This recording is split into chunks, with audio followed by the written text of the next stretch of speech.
Hello student, welcome to एक my YouTube channel VS Career Point. तो कैसे हैं आप लोग? आई होप के प्लग अच्छे होंगे।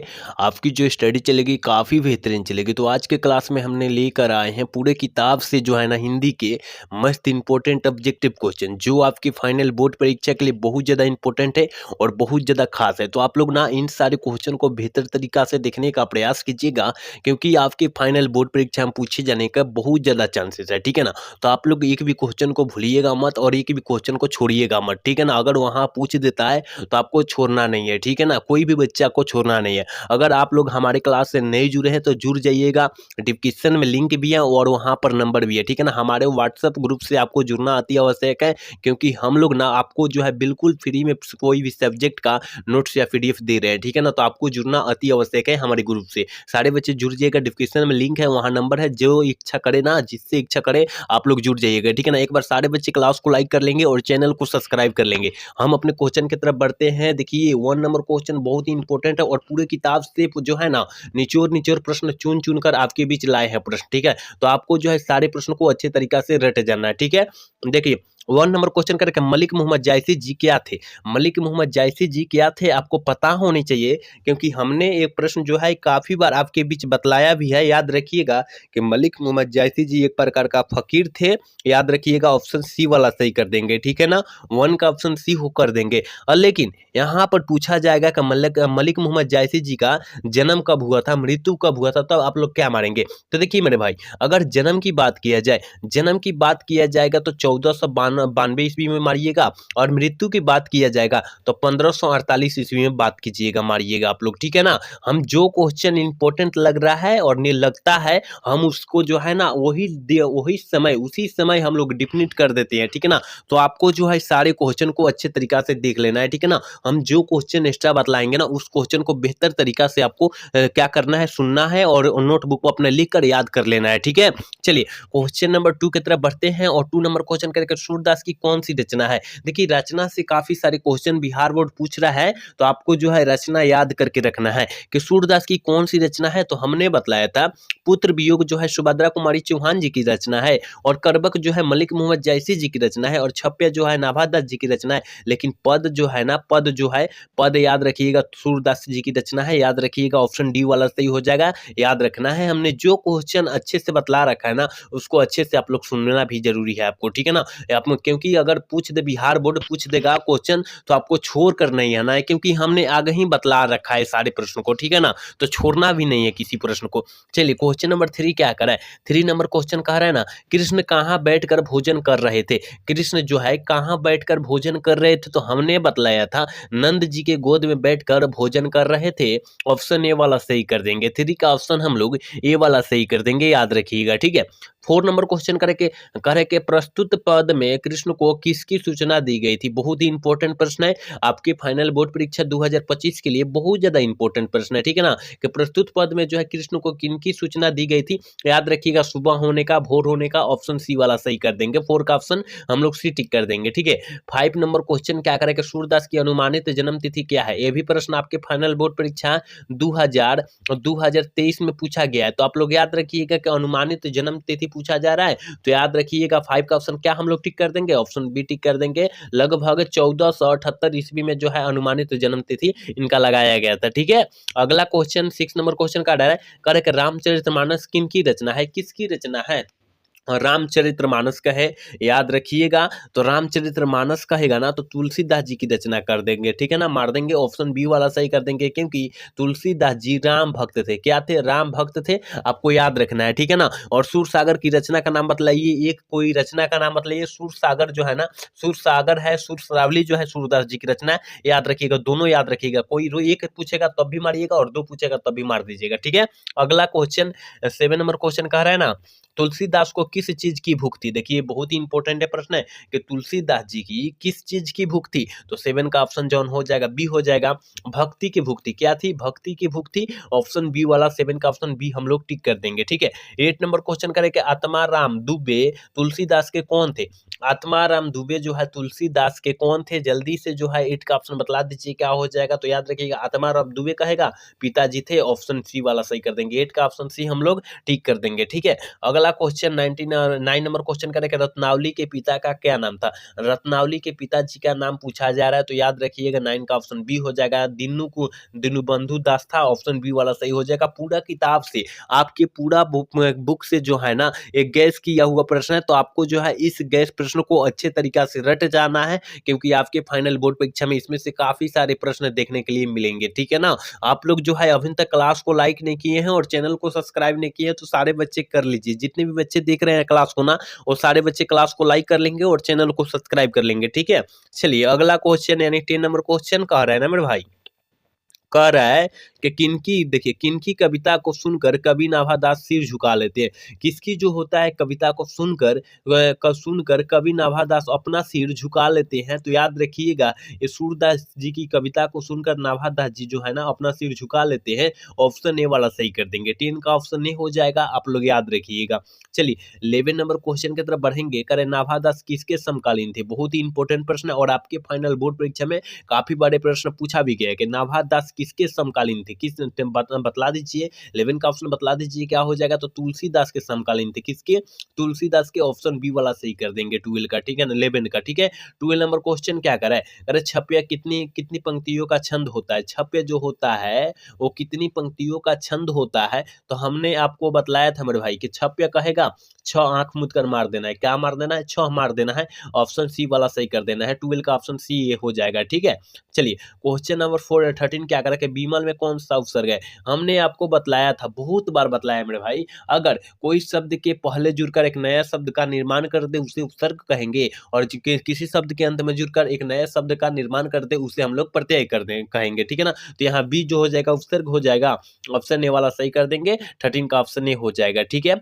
अगला क्वेश्चन शायद 14 नंबर क्वेश्चन का, राष्ट्र शब्द का विशेषण क्या होता है। हमने काफी बार आपको बतलाया है, भारत का विशेषण बतलाया का, भारत का बतलाया है, राष्ट्र का बतलाया है, जात का बतलाया है, ठीक है ना। याद रखिएगा जात का भी बतलाया है हमने, तो आप लोग याद रखिएगा भारत का भारतीय हो जाएगा विशेषण, राष्ट्र का राष्ट्रीय हो जाएगा और जात का जातीय हो जाएगा। तो यहाँ का पूछा जा रहा है, जात राष्ट्र का पूछा जा रहा है, राष्ट्रीय हो जाएगा, ऑप्शन ए वाला सही हो जाएगा। देखिए यहाँ भारतीय का भी दिया है, याद रखिएगा। आप लोग सारे क्वेश्चन को याद रखिएगा, क्वेश्चन आने से पहले हम बतला दे रहे हैं, ठीक है ना। क्वेश्चन आने से पहले हम आपको बतला दे रहे हैं कि इस टाइप से क्वेश्चन आपके फाइनल बोर्ड परीक्षा में आएगा तो आएगा, ठीक है। चलिए क्वेश्चन नंबर 15 क्या कर रहा है, नाभादास का जन्म कब हुआ था। नाभादास जी का जन्म पूछा जा रहा है, ठीक है ना। तो याद रखिएगा 15 का जो ऑप्शन हो जाएगा ये हो जाएगा, अनुमानित जन्म तिथि लगाया गया था 1570 ईस्वी में, ठीक है।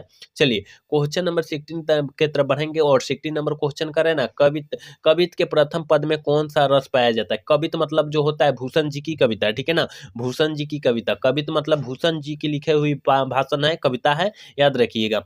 तो यह पद जो है किस, इसमें जो है कौन सा पद रस पाया जाता है, ठीक है ना, कौन सा रस पाया जाता है, तो याद रखिएगा 16 का ऑप्शन ये हो जाएगा, क्योंकि वीर रस पाया जाता है, हमने आपको पहले ही बतलाया था, ठीक है ना। चलिए क्वेश्चन नंबर 17 क्या कर रहा है, कह रहा है कि छत्रसाल की तलवार में कौन सा रूप धारण कर रखा था। कौन सा रूप को धारण कर रखा था, तो याद रखिएगा रौद्र रूप, क्या हो जाएगा, रौद्र रूप धारण कर रखा था, ऑप्शन ए वाला सही हो जाएगा। 17 का ऑप्शन ए हम लोग टिक कर देंगे, ठीक है।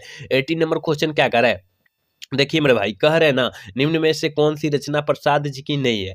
प्रसाद जी की रचना कौन सी रचना नहीं है, जल्दी से जो है 18 का ऑप्शन बतला दीजिए क्या हो जाएगा। तो साकेत जो होता है ना, ये जो है प्रसाद जी की नहीं है, ठीक है ना, ये रचना जो है प्रसाद जी की नहीं है, ऑप्शन डी वाला सही कर देंगे, ठीक है। आप लोग सारे क्वेश्चन को बेहतर तरीका से देखने का प्रयास करें, क्योंकि आपके फाइनल बोर्ड परीक्षा में सारे प्रश्न पूछे जाने का बहुत ज्यादा चांसेस है, ठीक है। करे प्रसाद रचित महाकाव्य का नाम है।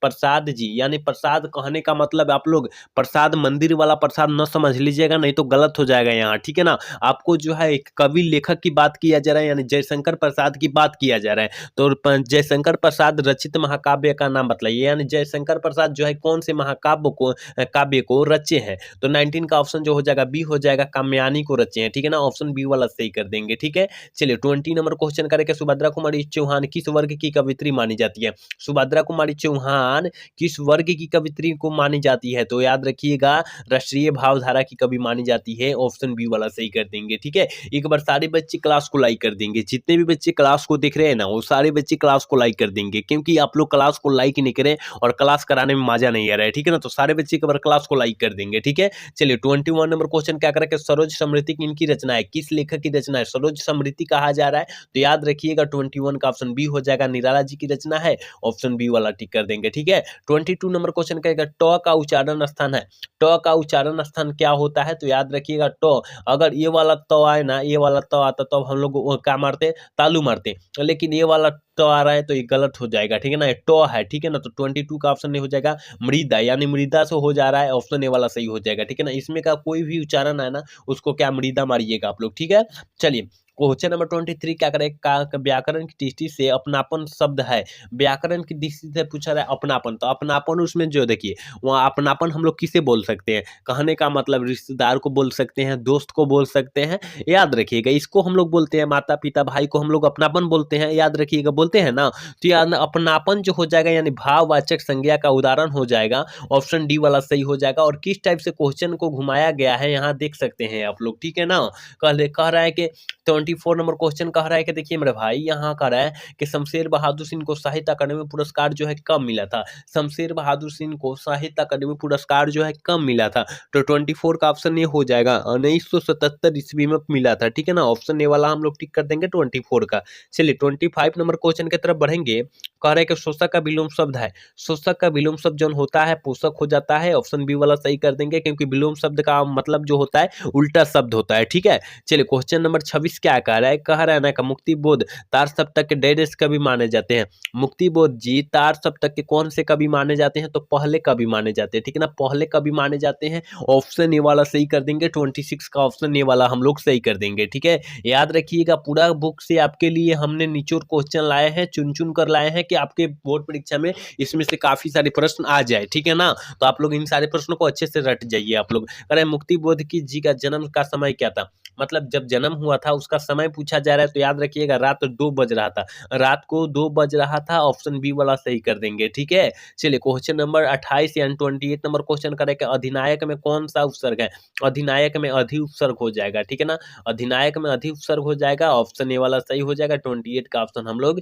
ए टिक कर देंगे। ठीक है, 29 नंबर क्वेश्चन करेंगे, रघुवीर सहाय किस काल के कवि माने जाते हैं, कल लिखा गया है लेकिन काल होता है। ठीक है ना, किस काल के कवि माने जाते हैं, रघुवीर सहायक जी किस काल के कवि माने जाते हैं, तो आधुनिक काल के कवि माने जाते हैं। अशोक वाजपेयी भी जो होते हैं आधुनिक काल के कवि माने जाते हैं, बातचीत पाठ यानी बालकृष्ण भट्ट भी जो होते हैं ना वो भी आधुनिक काल के कवि माने जाते हैं, आप लोग याद रखिएगा। ठीक है, चलिए 30 नंबर क्वेश्चन का, पत्नी बेटिया को क्या करती थी, पत्नी बेटिया को जो है क्या करती थी, समझाती थी, समझाती थी, याद रखिएगा आपके फाइनल बोर्ड परीक्षा 2023 में प्रश्न पूछा गया है। ठीक है, तो आप लोग याद रखिएगा इस क्वेश्चन को। ठीक है, चलिए 31 नंबर क्वेश्चन की तरफ बढ़ेंगे, कह रहा है कि किसकी बात पर कोई ध्यान नहीं दे रहा था, किसकी बात पर जो है कोई ध्यान नहीं दे रहा था, तो याद रखिएगा बुढ़ा मस्क वाले की बात पर जो है ना कोई भी ध्यान नहीं दे रहा था, ऑप्शन ए वाला सही कर देंगे 31 का। ठीक है, 32 नंबर क्वेश्चन मेरे भाई कह रहे हैं ना, अप्रकाशित शब्द में कौन सा प्रत्यय है, अप्रकाशित शब्द में कौन सा प्रत्यय पूछा जा रहा है, प्रकाशित इत आ रहा है ना, ऑप्शन ए बी वाला सही हो जाएगा, 32 का ऑप्शन हम लोग वी टिक कर देंगे। ठीक है,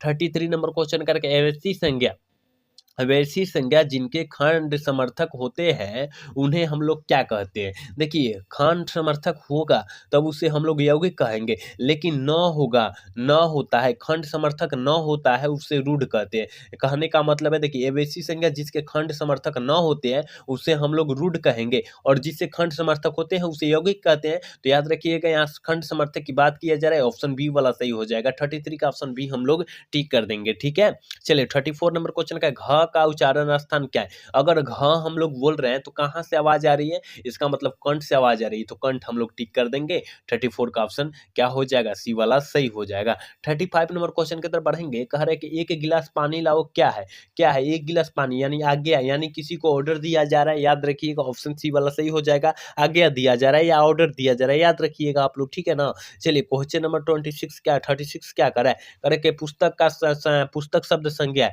देखिए पुस्तक जो जो है एक प्रकार का नहीं होता है, कई प्रकार का होता है। जैसे कि भौतिक शास्त्र, रसायन शास्त्र, मैथ, बायोलॉजी होता है, हिंदी होता है, इंग्लिश होता है, कई प्रकार का होता है। इसका मतलब जातिवाचक संज्ञा का उदाहरण हो जाएगा।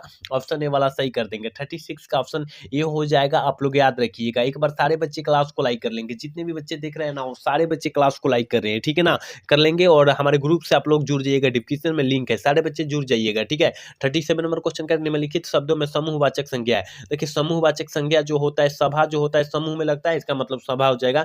समूहवाचक संज्ञा का उदाहरण हो जाएगा। ऑप्शन ए वाला सही हो जाएगा। और मानवता जो होता है ना, मानवता जो होता है याद रखिएगा, वो जो होता है भाववाचक संज्ञा का उदाहरण होता है। और आदमी, आदमी जो होता है कई प्रकार का होता है, यानी जातिवाचक हो जाएगा, ठीक है ना, कई प्रकार का होता है, याद रखिएगा, जातिवाचक संज्ञा हो जाएगा। और चावल, चावल द्रव्यमान वाचक संज्ञा हो जाएगा, क्योंकि मापा या तौला जाता है इसे, ठीक है ना। आप लोग याद रखिएगा जो हमने अभी बतलाया, क्योंकि बिहार बोर्ड में अगर पूछ देता है तो आपको छोड़ना नहीं है, ठीक है। चलिए अगला क्वेश्चन 38 नंबर क्वेश्चन करके भाववाचक संज्ञा का उदाहरण नहीं है।